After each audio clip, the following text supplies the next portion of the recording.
내 손을 내밀라. 물론 이 말씀은 한편 손 마른 사람을 향해서 손을 내밀라 했지만 여기는 영적인 의미가 참 많이 담겨 있다고 생각합니다. 손을 내민다, 손을 안으로 오그라뜨린다, 손을 펴지 않는다. 이 어떤 깊은 의미가 있지 않을까 생각해 봅니다. 여러분, 이 세상에 하나님께서 지으신 모든 창조물 중에 여러 가지 어떤 동물에게는 손이 있다 하지만 사실은 손을 가지고 있는 것은 만물의 영장인 사람밖에는 없습니다. 동물들은 물론 손을 가진 것처럼 보이지만 사실은 그게 다 동물은 앞발이죠. 발일 뿐입니다. 사람만이 손을 가지고 있습니다. 그렇기 때문에 만물을 다스릴 수가 있는 것입니다. 사람이 손이 있다는 것이 얼마나 다양한 일인 것입니까? 그래서 사람들 중에는 어떤 사람이 무슨 일을 잘하면 그 사람을 뭐라고 하냐면 선수라 이렇게 말. 선수. 아주 손이 대단한 사람이다. 이렇게 볼 수가 있겠습니다.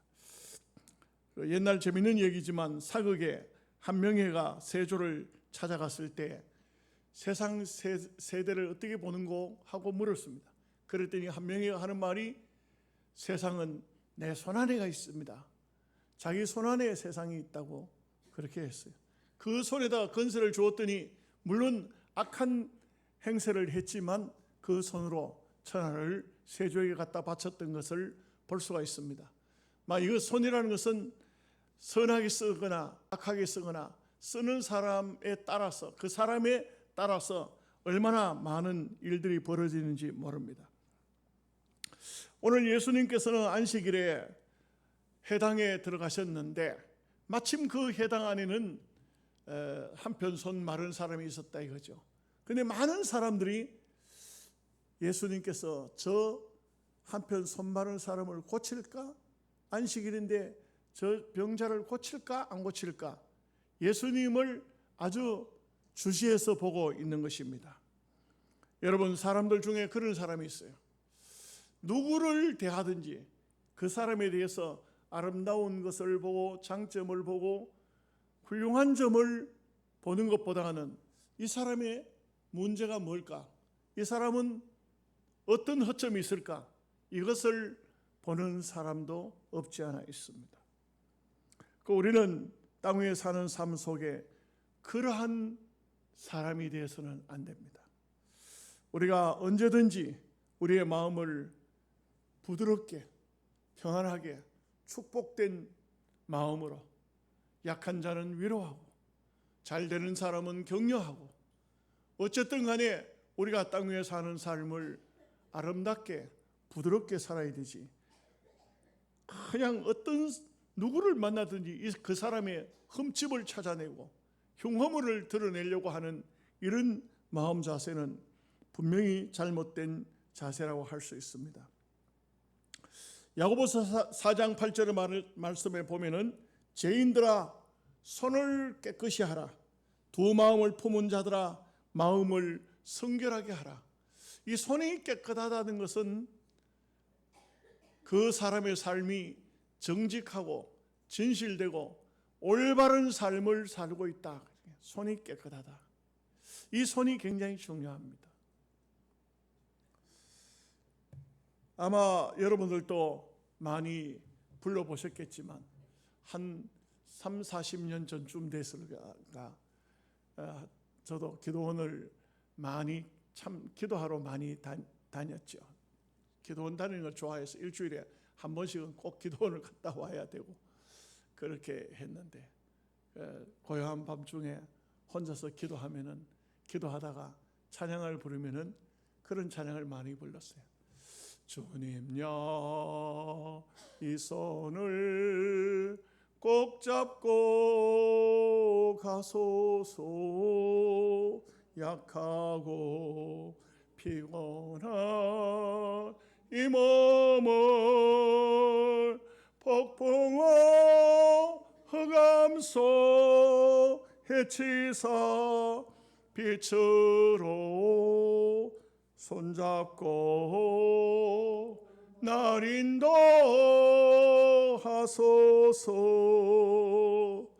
인생이 힘들고 고난이 겹칠 때 주님여 날 도와주소서.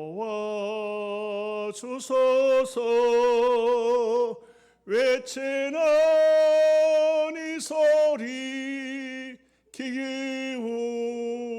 기울이시사 손잡고 날 인도하소서.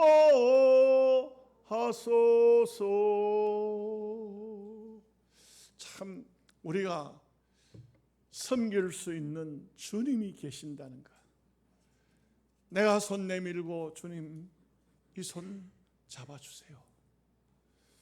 주님 앞에 손을 내밀고 주님 내 손 잡아주세요.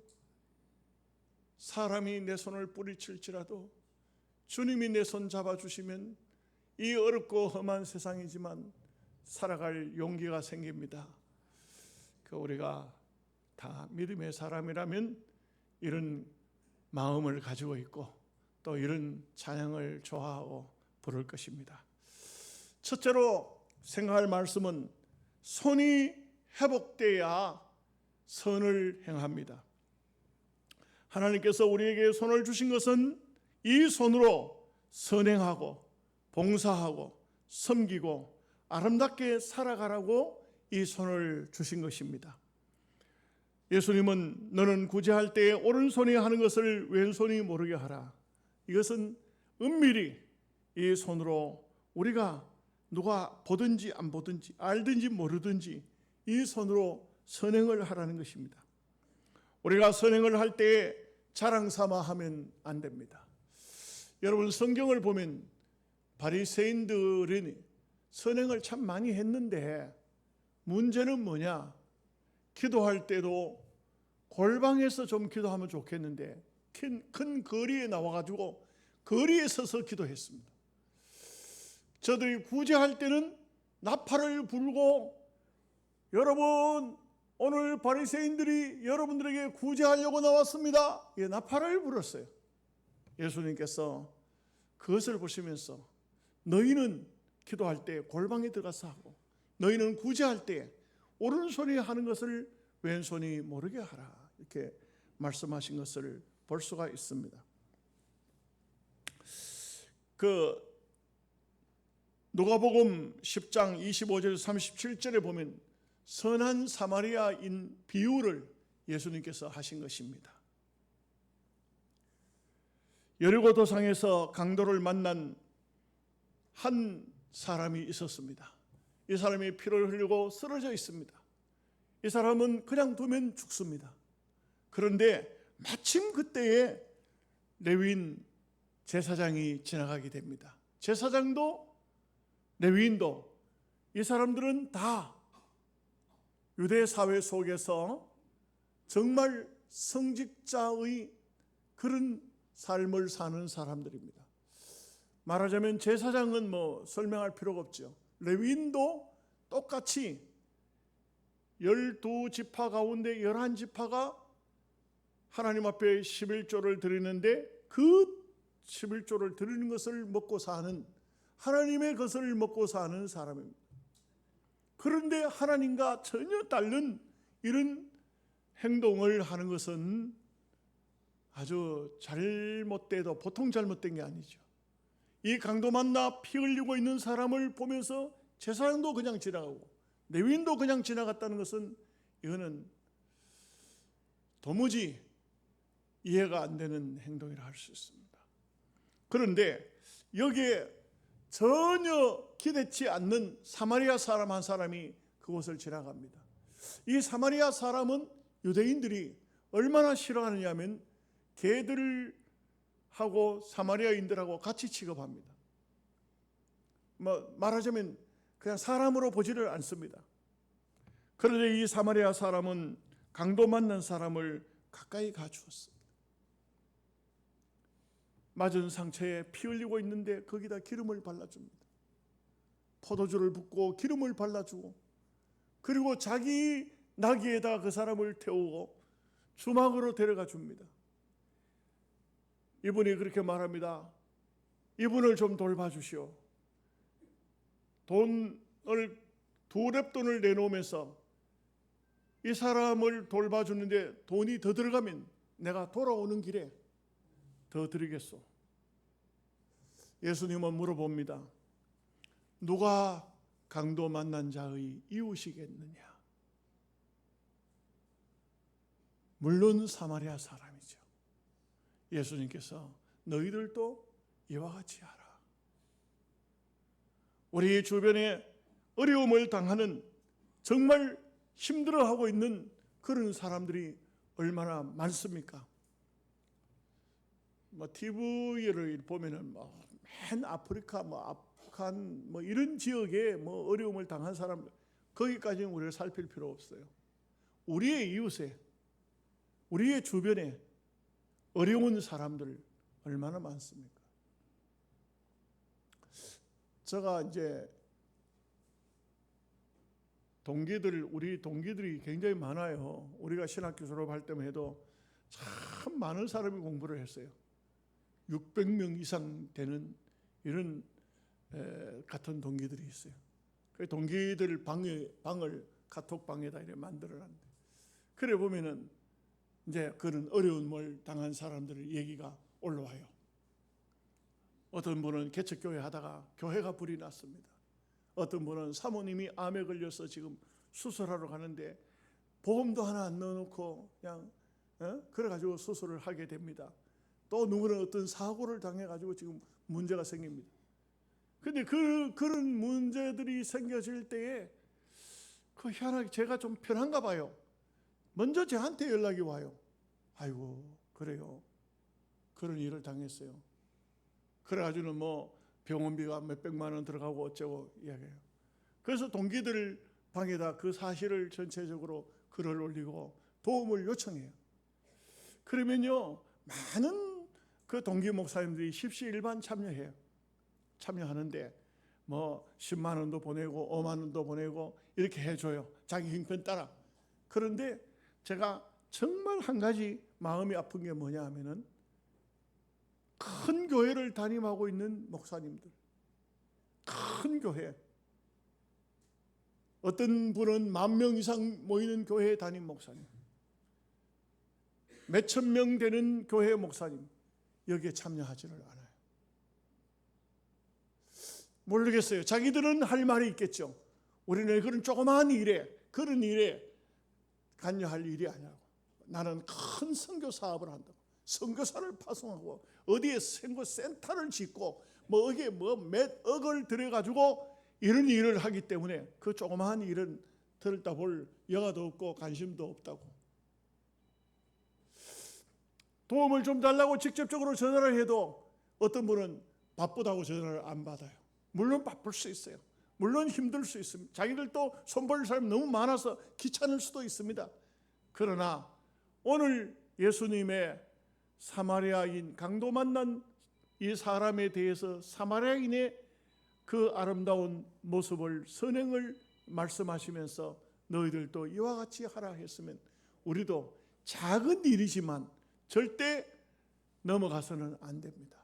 우리가 주님의 뜻을 따르는 사람들이라면 오늘 이런 모습 속에서 우리가 아름다운 그 선행을 우리도 본받아야 합니다.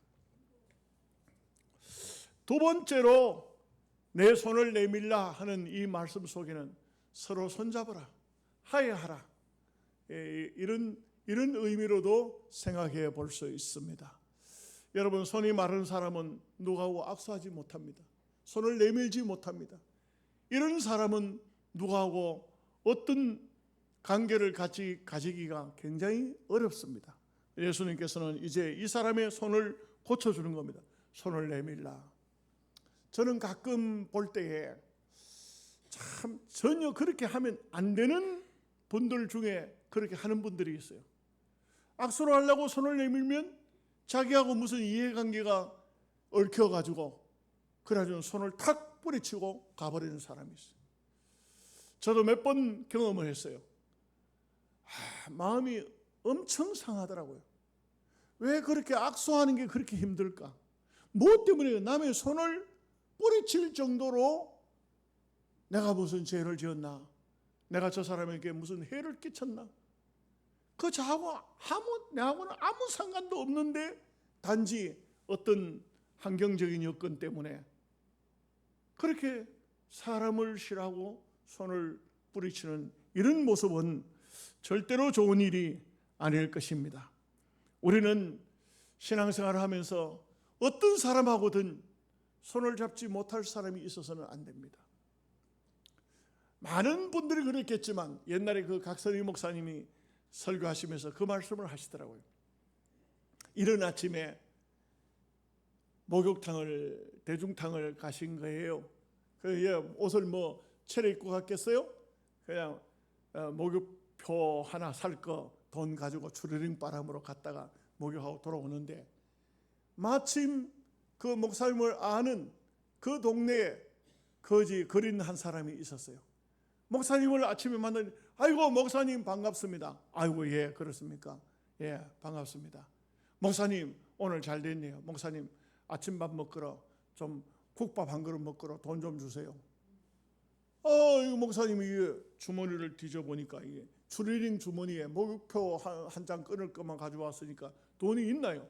아무것도 없는 거예요. 그러니 목사님이 그 거지 손을 내밀고 있는 거지의 손을 덥석 잡고 형제여 참 미안하고 내가 이거 보다시피 추리링 바람으로 나와서 지갑도 안 가져오고 돈이 하나도 없네. 내가 오늘 아침에는 정말 내가 국밥 한 그릇 사 먹도록 돈을 줘야 되는데 한 푼도 가져오질 않았어.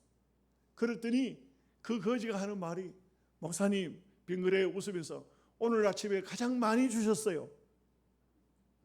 그 목욕하신 손으로 이 더러운 손을 잡아주셨으니 가장 많이 주신 겁니다. 여러분 그렇습니다. 사람은요 영물입니다. 그 사람이 웃으면서 내한테 악수를 해도 어떤 마음을 가지고 있는지 마음에 다가옵니다. 오늘 우리가 누구를 대하든지 전심으로 대하는 것은 다 압니다. 깨닫습니다. 오늘 우리가 이 땅 위에 사는 동안에 어쨌든 간에 우리는 손을 들어서 화해해야 됩니다. 여러분 성경에 보면 성경에 나오는 인물들도 어떤 경우가 있냐면 사울에 대한 얘기가 있어요. 사울이 예수를 믿기 전에는 어땠습니까? 사람을 스데반이 죽는 장소에 자기의 겉옷을 벗어놨어요. 이 바리새인이고 대단한 인물이기 때문에 이 겉옷을 벗어놓으면 누구 옷인지를 아마 아는가 봐요. 바리새인 옷이고 그 옷은 사울의 옷이다 아는가 봐요. 겉옷을 벗어놨어요.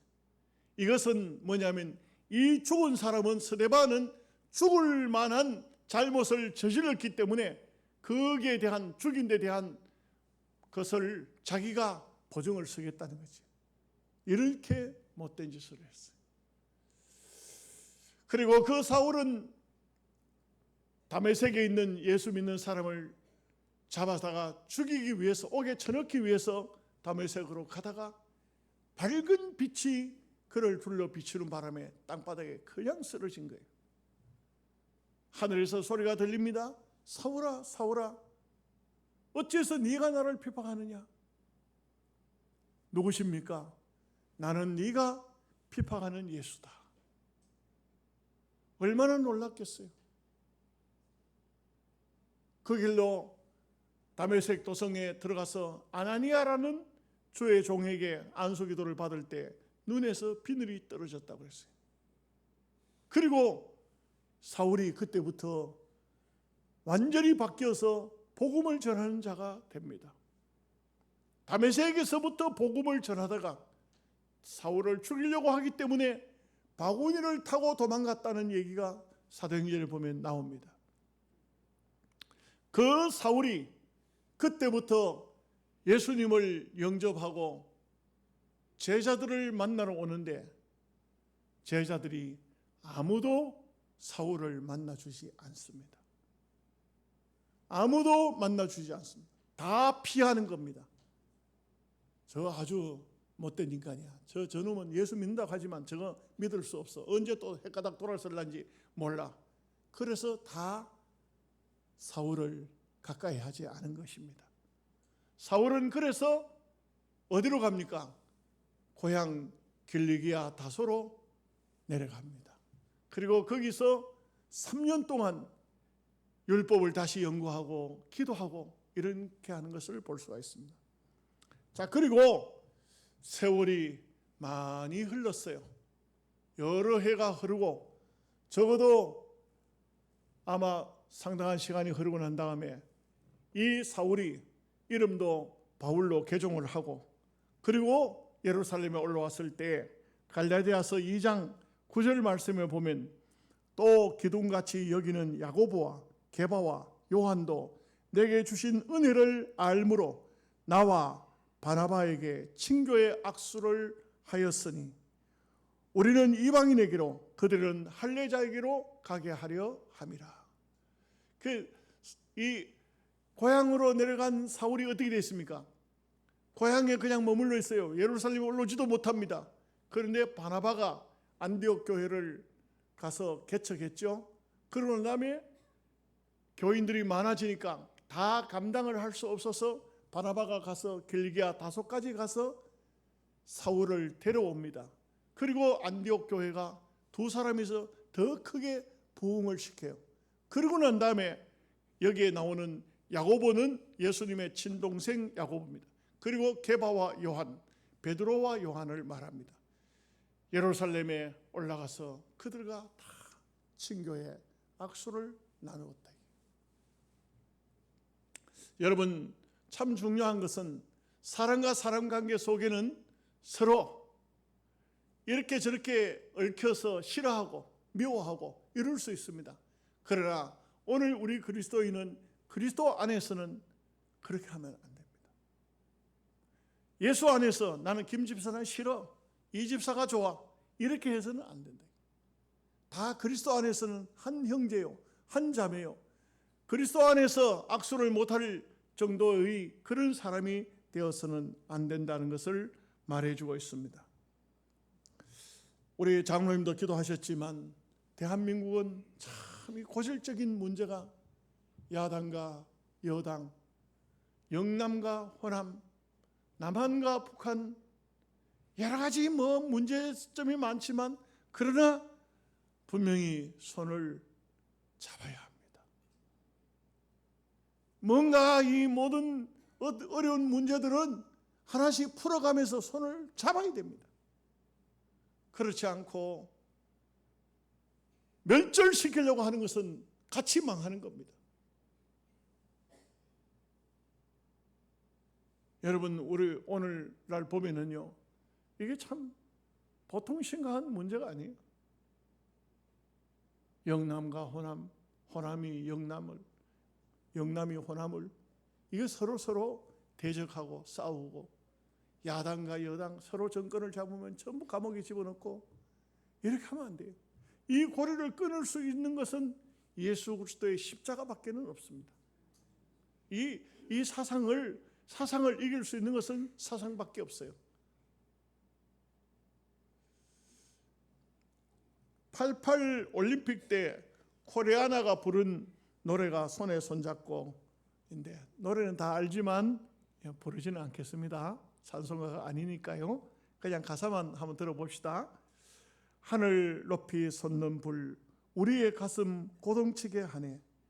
이제 모두 다 일어나 영원히 함께 살아가야 할 길 나서자.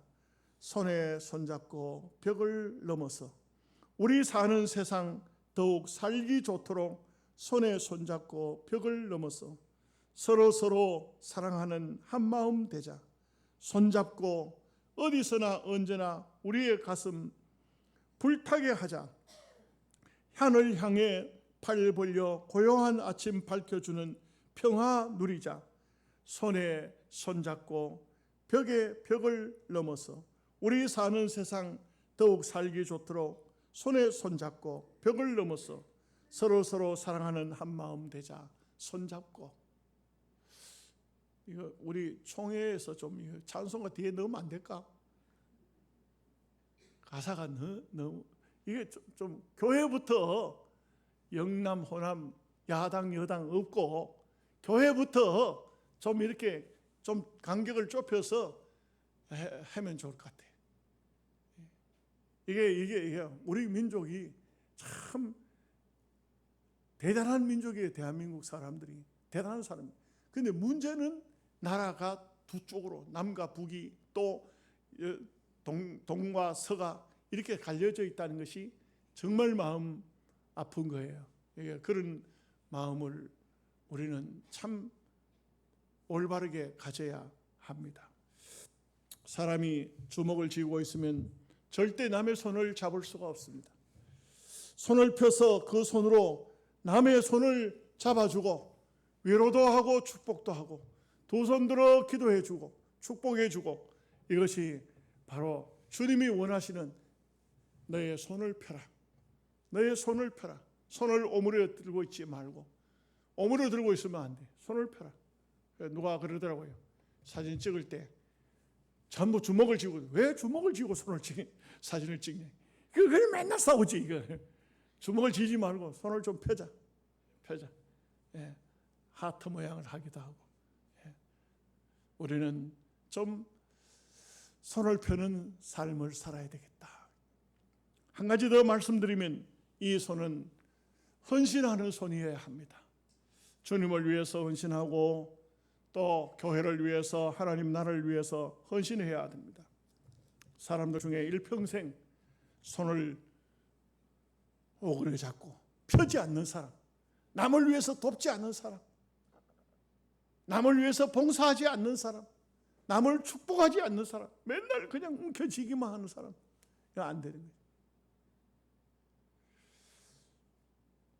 시편 17편 14절에서 15절 말씀, 여호와여 이 세상에 살아있는 동안 그들의 분깃을 받은 사람들에게서 주의 손으로 나를 구하소서. 그들은 주의 제물로 배를 채우고 자녀로 만족하고 그들의 남은 사업을 어린 자녀들에게 물려주는 자이다. 이게 얼마나 참 기가 막힙니까? 절대로 남을 위해서 봉사할 줄 모릅니다. 남을 위해서 내가 가진 물질을 쓰지 못합니다. 어떤 분은 보면 그런 분이 있어요. 짜장면 한 그릇도 남을 위해서는 사줄 수 없는 그런 인생한 분들이 있어요. 없는 사람이야 어쩔 수 없겠죠. 그런데 많은 것을 가지고 있으면서도 넉넉하게 가지고 있으면서도 정말 어려운 이웃들, 힘들어하는 사람들, 지금 배고픈 사람들에게 그렇게 손을 펴지 못하는 그런 삶을 살아서는 안 되는 것입니다.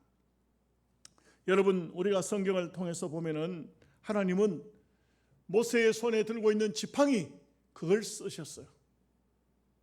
오늘 우리가 나는 아무것도 없습니다. 하나님, 마른 막대기 하나밖에 없습니다. 그것만 해도 하나님께서 얼마든지 쓰실 수가 있는 거예요. 가부의 엽전 두 입.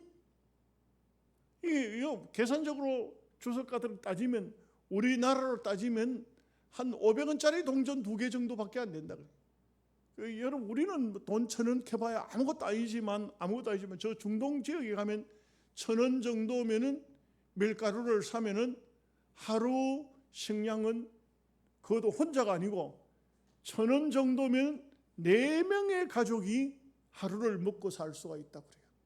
그래 가면 우리 중동 지역에 여행을 가면 보면 뭐 애굽이든지 뭐 요르단이든지 가보면요, 아이들이 1달러만 키보미 1달러만 좀 달라고. 1달러면 지금은 이제 조금 더 높지만 뭐 그 당시 한 1,100원 뭐 200원 이럴 할 때 본 1달러만 좀 도와달라고.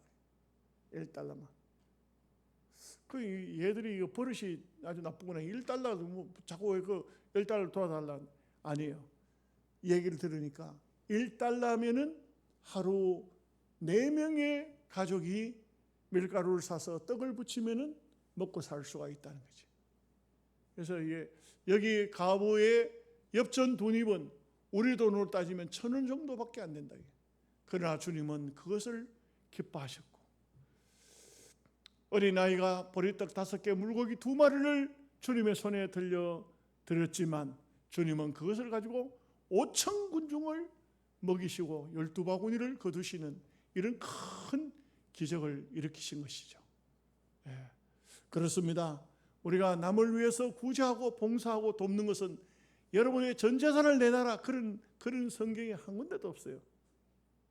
작은 물질이지만 동참해야 돼. 동참할 수 있어야 돼. 아까 말씀드렸지만 나는 큰 사람인데 큰 일을 하는데 내가 그런 작은 일에, 소소한 일에까지 아닙니다. 작은 일에 충성하지 않는 사람이 큰 일에 옳은 충성일 수가 없습니다. 우리는 이 주님이 네 손을 내밀라, 이 말씀은 그냥 그냥 듣고 넘어갈 문제가 아니고, 여러분들에게 주님이 네가 가진 것을 좀 내놓을 수 없겠느냐, 봉사할 수 없겠느냐, 이것을 말씀하고 계시는 것입니다. 우리는 어떤 경우라도 정말 내가 가진 모든 재능을 하나님을 위해서, 하나님의 영광을 위해서 써야지, 이것을 나의 유익을 위해서 쓰면 안 돼요. 제가 깜짝 놀란 게, 원래 불교에는 찬송이 없잖아요. 불교에는 찬송이 없어요. 연불이 있지. 찬송이, 불교 스님들이 무슨 노래를 불러? 찬송을 어떻게 불러요? 그런데 불교에 참불가가 생겼다 이거예요. 참불가가 생겼어. 그런데 그 근본을 들어보고 제가 너무 충격을 받았어요. 기독교인 어떤 작곡가가 한국 교회 복음성가를 전부 출연해가지고 그걸 예수님 찬양, 그걸 갖다 부처님 찬양으로 전부 만들어다가 불교에 갖다 바쳤다는 거예요. 왜? 돈 때문에. 이게 있을 수가 있는 얘기입니까? 이게 있을 수가 있는 얘기예요. 내가 가진 재능을 하나님이 원하시는 대로 쓰지 않고 그것을 마귀를 위해서 쓴다. 있을 수가 있는 얘기냐고요. 역사를 찾아보면 저 유럽에는 돌월드라는 유명한 조각가가 있었답니다. 이 유명한 조각가가 어떻게 쓰임을 받냐면 주로 로마 캐톨릭 쪽에 예수님의 그 형상을 그 개신교회하고 구교하고는 다르죠. 구교 쪽에는 주로 형상을 많이 만들어요. 예수님의 형상을 만들고 마리아상을 만들고 하는 이 사람이 유럽 지역의 많은 교회 성당들에게 그 형상을 만들어 세우는 역할을 했다. 그랬더니 어느 날 로마 황제가 그를 불러서 비너스 여신상을 하나 좀 조각해 달라고 했어요. 그러면서 비용은 얼마든지 줄 테니까 여신상을 하나 조각해 달라고 했어요. 근데 돌웰드라는 사람은 단호히 거절했어요. 전하, 이 손으로 예수님의 형상을 조각했던 이 손으로 나는 여신상의 형상을 조각할 수는 없습니다. 이 손으로 우상의 조각을 만들 수는 없습니다. 이렇게 했다는 거예요. 여러분, 얼마나 아름다운 모습입니까? 그렇습니다. 우리가 하나님을 찬양하는, 하나님을 예배하는 사람으로 하나님께 부름을 받았다면 우리는 함부로 우리의 몸과 마음과 우리의 입과 봉사가 사탄을 즐겁게 하는 그런 일에 쓰임 받아서는 안 될 것입니다. 더 깊이 말하면 내가 가진 모든 물질과 가지고 있는 능력과 달란트와 지혜를 사탄을 위해서 쓰지 마십시오. 하나님의 영광을 위해서 쓸 수 있기를 주님의 이름으로 축복합니다. 아멘. 기도하겠습니다. 은혜로우신 자비하신 아버지